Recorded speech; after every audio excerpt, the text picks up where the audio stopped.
right. Thank you all for coming today. My name is Aditya, and this talk is titled Goro, Translating Code to Other Human Languages and Back Again. I've been writing Go full-time for the past 8 years, and a lot has changed in that time.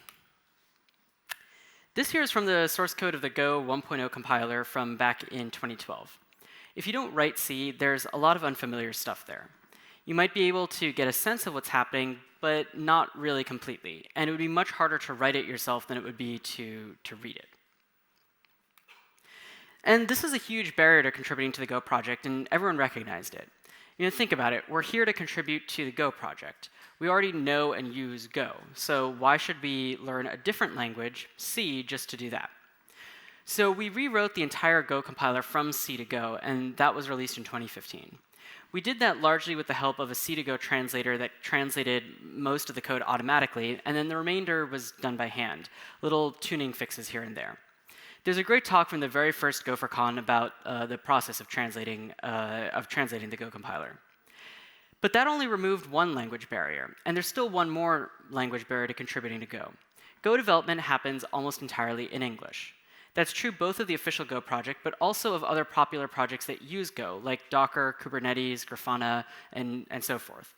So a person's ability to contribute to those projects is going to be greatly limited if they don't have at least a working grasp of English. Even reading the code, like understanding what char and scale mean, like those are things that you and I might take for granted, but for some people, even reading the Latin script is itself an additional challenge. So since computers are there to make our lives easier, let's see what computers can do to fix it. And this is a problem that it's a problem that affects not just a lot of people. In fact, it affects the majority of people in the world.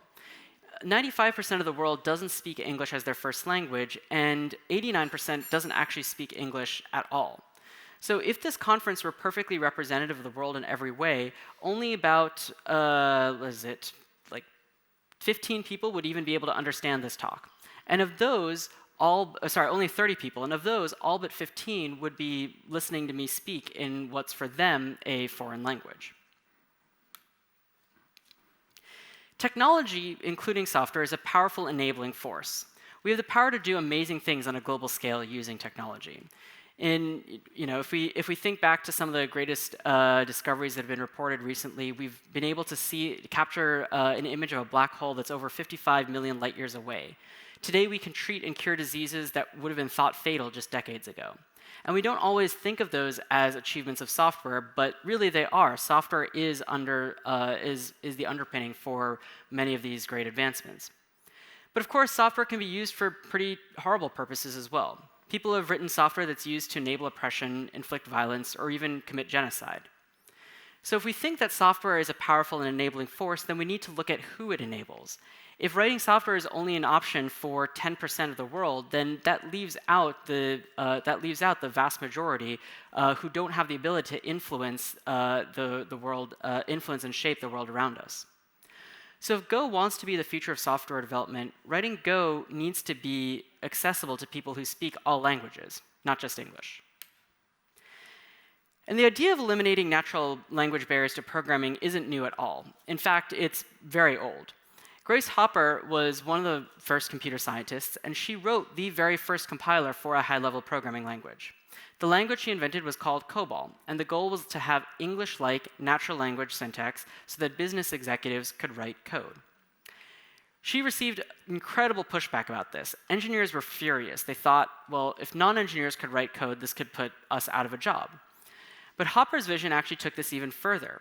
Why restrict this to English-like syntax? What if engineers who spoke other languages wanted to write programs? She wanted COBOL to be, and I quote, a language you can use to talk to programmers around the world. And the response to that was even more vitriolic. They said basically, how can we teach American computers to run German programs?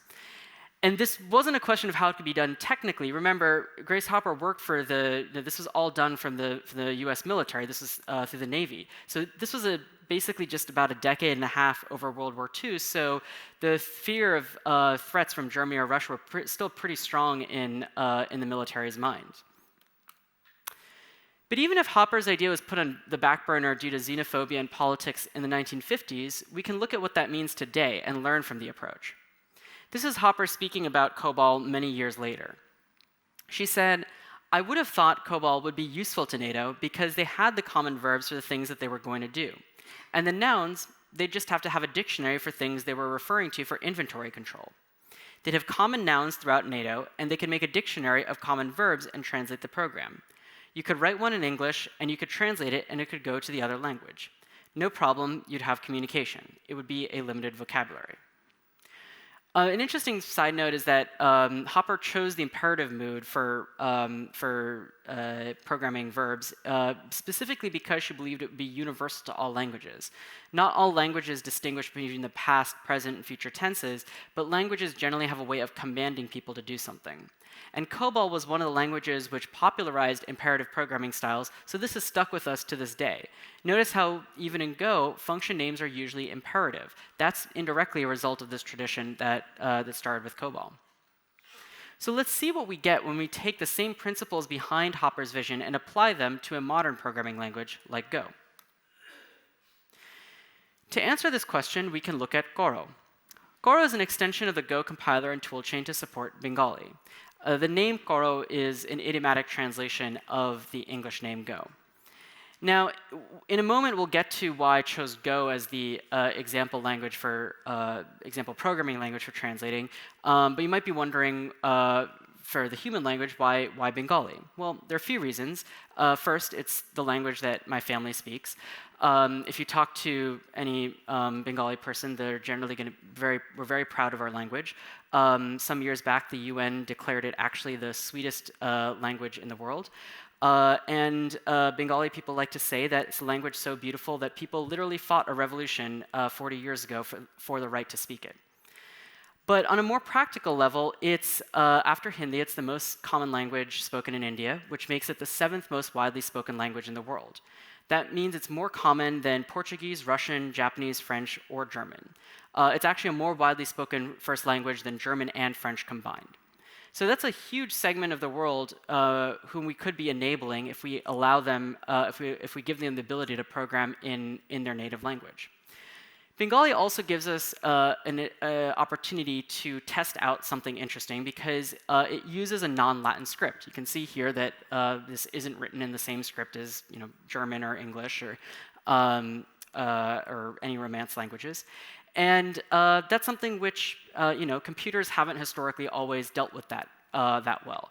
And so if we can do this with Bengali, that gives us a pretty good confidence that we could do this with most languages in the world as well. But nothing I'm going to show here is unique to Bengali, so I'd encourage you to do this with your own language as well. So let's take a look at how this works in practice. This right here is a familiar Hello World program written in Go. Doesn't do a whole lot. If true will always be true, and it just prints Hello World. And then this is the equivalent program written in Goro. Now, we've left the identifier names intact, but the keywords are all now in Bengali. And if you're wondering, no, I didn't forget to translate the word true. True is actually not a keyword in Go. People are sometimes surprised to learn that, but you can look it up. Of like the 20-something keywords in Go, true is actually defined as a variable within the language. So, okay, so here we've got this. Even if you don't read Bengali, you can get a sense that this looks like it's equivalent to the program we just saw on the previous slide. But the first challenge we have here is that we need to get this program to run. The standard Go compiler won't actually know what to do with these keywords. In terms of patching the compiler to get it to run these, it's actually not as hard as you might think, because Go's source code is all UTF-8. So the Go compiler has no trouble dealing with non-ASCII characters in Go programs. And remember, the Go compiler is itself written in Go now, so the Go compiler is just a Go program. So that means that the Go compiler actually has no inherent problem dealing with non-ASCII keyword definitions. There are a few internal tests in the build that ensure that non-Latin and non-alphabetic characters are excluded from keywords, but it turns out you can just delete those tests and the build will still work. So all we have to do is extend the lexer to handle the Bengali translations of each keyword. And so there's a reason that I'm giving this talk at a Go conference and not at, say, a Python conference. And there's a reason that I'm giving this talk today in 2020 and not in 2014. I love Go. I've been writing it for a while, but this is literally not something that you can do in most other languages, like Python or JavaScript, at least not so easily. And even in the original Go compiler that's written in C, this would have been much harder, because most other languages use C-based lexers, like flex or lex. And flex and lex don't actually support multi-byte code points. We're doing all of this change right here in the lexer, the very first part of the compiler. So the parser actually has no idea that anything has changed. So because Go defines source code to be UTF-8 and has no trouble dealing with that, it doesn't actually really care that these code points are represented in more than a single byte in UTF-8. Some of these translations, by the way, are straightforward, and some are actually kind of fun to come up with, like fall through. Like, how would you translate fall through from into a keyword in another language? So for those of you who speak languages other than English, try and think about how you might translate Go keywords or programming terms in general from into those languages. It can be an entertaining exercise. So having made those changes now, here's the Hello World program in practice. So you see the program that's running, and then there we go. We've run that program using this variant of the Go compiler. But remember, our goal is to defragment the open source community, not to keep fragmenting it further. So we want to make sure our code is interoperable with code written by English-speaking Go developers. And we don't want to have to translate each program manually. Well, thankfully, for the translation, Go already actually has a handy utility for formatting source code, Go format or GoFont, depending on who you ask how it's pronounced. And mostly, we use this tool for bike shedding over things like the tab versus spaces argument. So instead of arguing over the proper way to format source code, everyone can just set up their editor to render white space the way that they want. So if I want to use 4 spaces for indentation and you want to use 2 space, we can still work together. We set up our editors to render tabs with the appropriate width, and then after we save our code, we run Go format as a commit hook, and it'll automatically translate our code to the standard style without any work needed. In fact, we don't even need to be aware that we have different indentation preferences, because the code that gets committed in the standard canonical form, and it's only our editors that are displaying it in our preferred forms.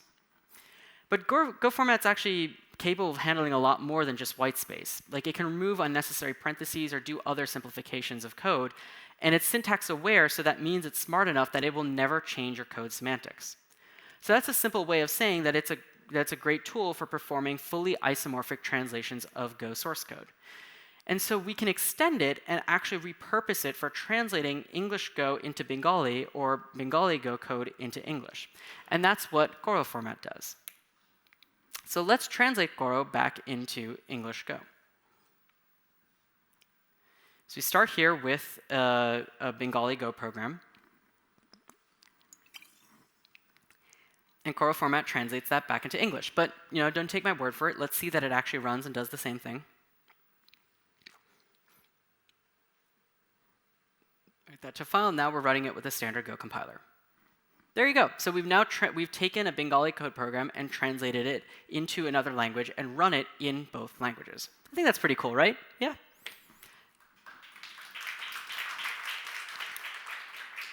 So the same way that you didn't know that I was using 4 spaces for tabs and I didn't know that you were using 2, having bidirectional translation layers means that you don't need to know that I'm writing your code in English. And I don't need to know that you're writing your code in Bengali or in Hindi or in German or in French or in Spanish.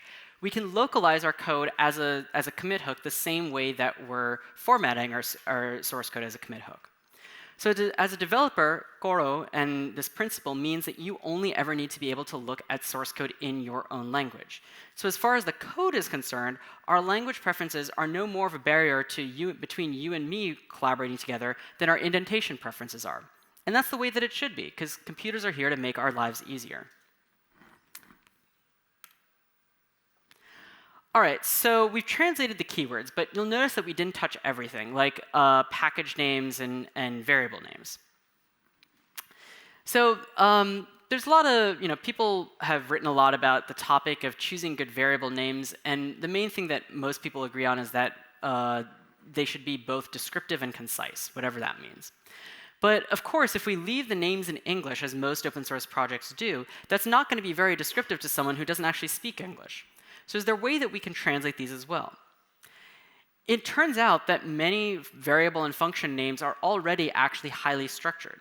So as Hopper mentioned, we already have the verbs that we use quite frequently when we write code. So we can take advantage of this knowledge and translate those in the translation step as well. Go format already gives us the building blocks to make renaming transformations like these. We can do go format -r, and there's no reason that we couldn't leverage that ability to translate these verbs, translate their function names to another language. And so, if you notice, so we, read foo, write foo. These are common verbs that we get in our that we have in our Go programs. And we might not, foo could be an arbitrary term. That's not something we can necessarily translate.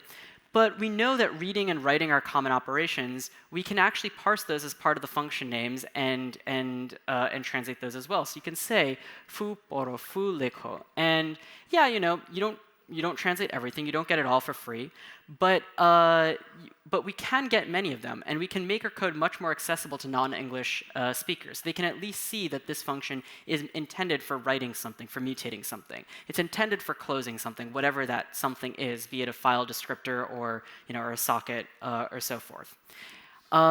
So just by being a little bit more conscious about these conventions, we get this we can get this great benefit of writing much more accessible code. This part is my favorite, error messages, because this is something that I would say Go does uniquely among other programming languages, does uniquely very well for internationalization, and it does it almost by accident. Go is an approach to error handling that's different from most languages. In Go, an error is simply any object or value that has a .error method on it, for which that error method returns a string and nothing else. That string value is the only thing that you're guaranteed to know about an error. There's nothing else there's no other method or field that's guaranteed to exist. That's really the only thing that you can do with an error is extract that string. And as developers, we've all struggled with cryptic error messages. This one is my favorite. It's not from Go, it's from Java, but it's just so perfect. It's cannot cast parameter type from type system.string to argument type system.string. Does anyone know what that refers to in Java? No, this is actually a serious question. I've been using this as an example for so many years, I've actually forgotten what that underlying error means. But that is a real error message that you can get in Java. And so, okay, we can kind of pick on another language and laugh at Java, but Go isn't actually immune to these either. So if you ever think your coworkers are being too productive on a given afternoon, just ask them what the worst error message they've found in your code base is, and yeah, you'll easily kill an hour that way. But of course, the only thing that's worse than a cryptic error message is a cryptic error message in a foreign language that you can't understand. And so error messages are a great starting point because not only are they going to be finite in number, you have a finite number of error messages in a given code base, but translating them has a huge impact on your collaborators as well. And error messages are the easiest to solve from a technical perspective because we can use existing localization strategies. Many languages, including Go, already have libraries that exist with localization. They'll provide variants of specific textual strings depending on the designated locale and language. They'll do things like assist with pluralization or case matching and stuff like that. And so since we already know that the error strings are going to be, they should be static, defined in code somewhere, all we need to do is leverage these existing libraries, which we're already using for localizing our products, to localize our source code as well. But remember, our goal is to do this automatically. And translating error messages by hand might be fine, but documentation is going to get a little bit tricky.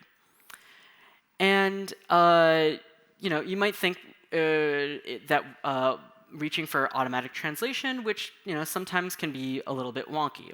I'm sure I'm not the only one who's ever amused themselves using Google Translate to see how machine-generated translation will stumble over idioms or words that have multiple meanings. But it turns out that a tool like Google Translate can actually work quite well for technical documentation. Because we're not actually looking to translate all English to another language and back again. We're only looking at translating our open source software, both the code and the documentation. And it turns out that automatic translation works very well for specialized technical texts and texts that have very narrow contexts, which describes technical documentation very well.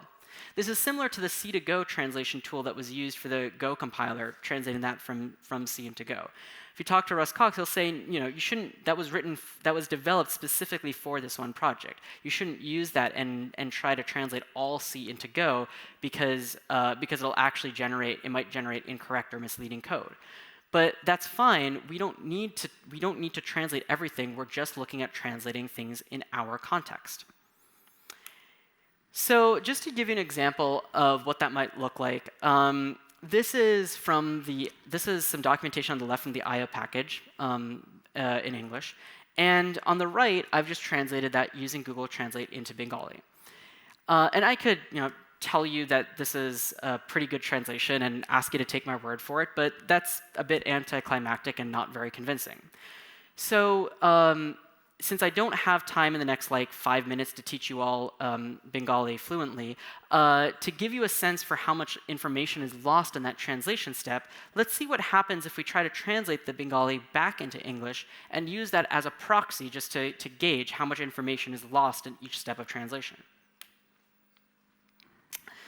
So I meant to bold these here so you can call them out. So there are some amusing errors on that right-hand side, like code there. It uses that twice.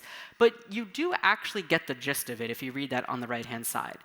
And I didn't touch anything else about this translation. Like the punctuation, the capitalization and stuff, that's all what Google Translate provided. It's funny because Bengali doesn't even have capital letters. There is no concept of case in the Bengali script, but it will still oftentimes translate those back directly from the right context. Okay, maybe you're still skeptical. So let's try translating the original English text into Bengali, translate the Bengali text into Spanish. It's jumping. I don't know what that is. And then translate that back into English as well. So okay, here we get something, and I won't lie, it's not great, but it does give you actually the general sense. It does give you the sense that you're dealing with something about pipes and something about reading and writing pipes. And it also it even gives you the right gist that it says that it's documenting behavior around blocking around the consumption of the data that's in that pipe. That's pretty good. It's not perfect, but it's a whole lot better than no documentation at all, which is effectively what you have if you have documentation that isn't written in a language that your users can read and understand. So where do we go from here? There are a lot of different steps that we could take to including non-English speakers more in software development. And making tool chains for translating code to other languages, like we saw here with Goro, is just one of them. And there's more too, like documentation or also collaboration around things like mailing lists and even in-person events. I don't have time to talk about how that would work today, making mailing lists and live events more accessible to people who don't speak English. But I've spoken about that in the past, and if anyone's interested in how that might work, you can look it up or come talk to me afterwards. And of course, if anyone's interested in going home and making a tool like what Goro does for Go work in other languages as well, like German or Spanish or Russian, I'd encourage you to go home and do that. Some of these steps involve building new technologies and tools to solve the problem, but a lot of it is straightforward and more low-tech. A lot of it involves the way that we operate as a community. We're just scratching the surface here, but to do any of this, we need to actually commit ourselves to doing it. We need to remember that the vast majority of the world not only doesn't speak English as a first language, but doesn't speak English at all. So if someone comes to you and were to say, I want to learn how to write code, and the answer is, well, first you have to learn how to speak English, that's both alienating and not really very practical. But between Go's native support for UTF-8 and the fact that it already has a very internationally diverse user base, there's arguably no language that's as well suited as Go is to being used by the entire world, not just that 10% or so who happen to speak English. So with Go, we have an opportunity to bridge the language divide in a way that no other programming language has ever been able to do, going all the way back to COBOL and before. So let's do that. Let's make Go the first programming language that's truly accessible to everyone, no matter what language that you speak. Thank you.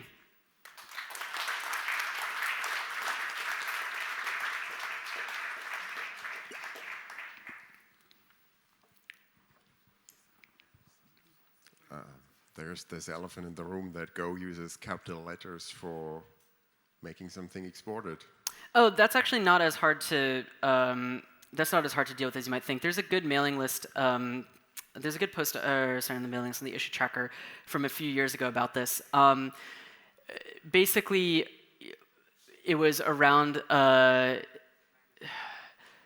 To summarize it, the question was for a case-insensitive language like Bengali or Chinese, should those be exported by default or unexported by default? There are arguments to be made in both directions. You could argue that it should be exported by default because you can always just prefix something with an underscore to unexport it. Then there's also the argument that things just in general should be unexported by default. So so there are questions around how it should handle that. I would refer you to that post in the issue tracker, which I think covers it pretty well. The more interesting thing actually comes around the fact that case is itself a very loaded concept in Unicode. People think of case as something that's very easy and straightforward, and it turns out it is not at all. In Unicode, case is generally round-trippable. So if you take a capital letter and you lowercase it, and then you perform the uppercase operation on it, you get back what you started with. Except that's not always true. And one of the easiest examples is in German. For reasons that are kind of baffling, they decided to invent a capital Ed, and so if you take the lowercase version, you capitalize it, you get a capital Ed, which is something that historically didn't really exist, and then you lowercase it again, and you get a double S. You don't get the original thing. Unfortunately, this was introduced in Unicode, I think, 4 or 5, and because that's part of the backwards compatibility promise, if two things form a case pair, they will always form a case pair. If they don't, then they never will. So that means that we now have this completely broken case system in Unicode. There's also one language, I think it's a Georgian language. Don't quote me on that. I have to look it up. It is a case-insensitive language, but it actually has 3 different ways to implement capitalization in Unicode, which, if you ask me, is a lot for a language that doesn't have case to begin with. So the issues that you run into here actually have nothing to do with Go as a language. They're much more with the fact that Unicode is itself kind of a what's the nice word for it? Unicode has a lot of complexity that's hidden under the surface, but this is stuff that you actually have to deal with as a programmer, no matter what, anytime you're dealing with text and strings, whether you're dealing with it for compilers or whether you're dealing with it for just writing web apps and stuff. So yeah, the stuff around capitalization for exporting, I'd take a look at that post. It's from about 3 years ago. If you're interested, I can find it in my inbox for you.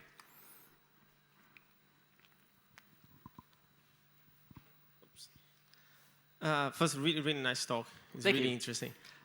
So how extendable would be the Cora to be used for other languages? Because I imagine the main thing about keywords and so on is more a matter of mapping, right? So how easy would it be to try to play with the source code and add another language? So you mean add other human languages or other programs? Okay, human. Very easy. In fact, if you want to do this for like German or whatever language, honestly, I would just say start with Goro and fork that. You'll see the diff in the project. It's really not that large. You'll want to. You won't really be able to support both of those languages simultaneously. I mean, you can, but it would get very messy. You'd probably want a Bengali version and a German version. But yeah, it's honestly like quite trivial. The only stuff that you really run into are if you want to like keep it if you keep it up to date with upstream code, you'll just have to do like all the standard, like, you know, anytime you fork a project. But really take a look on GitHub. It's a very small diff.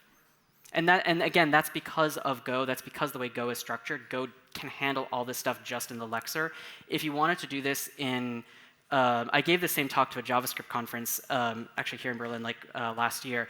And I told them, like, I'm not going to say you can't do this in JavaScript, because JavaScript programmers will always love to prove you wrong if you say they can't do something. But it's going to be a lot harder, because JavaScript uses C-based lexers, and so that means that you can't just take the, you can't just substitute an identifier out. You're actually changing the number of bytes that it has to read, and that's a much more difficult operation.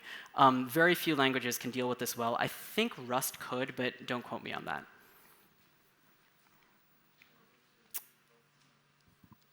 Thank you for the talk. I have questions like, there's languages like Arabic or Hebrew that is written from right to left. And do you have any idea how to handle this situation? Yes, I have two answers for that. There's the optimistic and then the sarcastic answer. The optimistic answer is that from Go's perspective, it doesn't actually matter, because you know, how things are rendered doesn't actually affect how they're stored under the hood. So it's very easy. It's very easy for us to say, this is just what those code points will map to. We don't actually have to worry about how they're arranged on the screen. And actually, I will say that it's not the same thing as right to left. I didn't get to that here, but Bengali actually has. What's a good example? Oh yeah, the name right there. I don't have a pointer, but so. That letter right there, the thing that looks like a triangle with the dot underneath it, and then the thing to the left and the thing afterwards, those are actually both vowels that are kind of attached to the letter. So it's not actually read strictly in a left to right direction. It's kind of read a little, as your eye moves, it's read kind of back and forth. And so the characters in order are, in the order of how they're written in their code points, are this, then that, then the vowel, but they're rendered differently. So we're already dealing with that difference in abstraction. The real problem that you're going to run into if you start using right-to-left languages is that most applications don't actually support that very well, especially most terminal emulators. You can see this all the time on even something like Twitter, which is theoretically should be one of the most international friendly web apps in existence, and it really is not. If you try to write, just embed an Arabic or Hebrew word inside a tweet that's otherwise written in English, it will do absolutely horrific things to the way that it's rendered, and it won't even be consistent between the website versus the desktop website and the mobile website, or then or your phone app. Those will have 3 different ways of rendering it. That's because, yeah, getting into how things end up getting rendered versus how they're expressed in code is a whole separate layer. I didn't really address that here. I will say the support in most software for right-to-left languages is nowhere near what it should be. But that's also partly because of the user base of these. The user base and the people who are writing these are mostly people who don't speak left-to-right or only speak left-to-right languages, because it's the self-perpetuating thing that kind of only English speakers or only people who can speak English end up writing and therefore using the software. And so that's where you can see this perpetuating. If we had a world where it were easier for people who spoke Arabic or Hebrew to participate without speaking English, we probably would end up with software that handles right-to-left characters much better.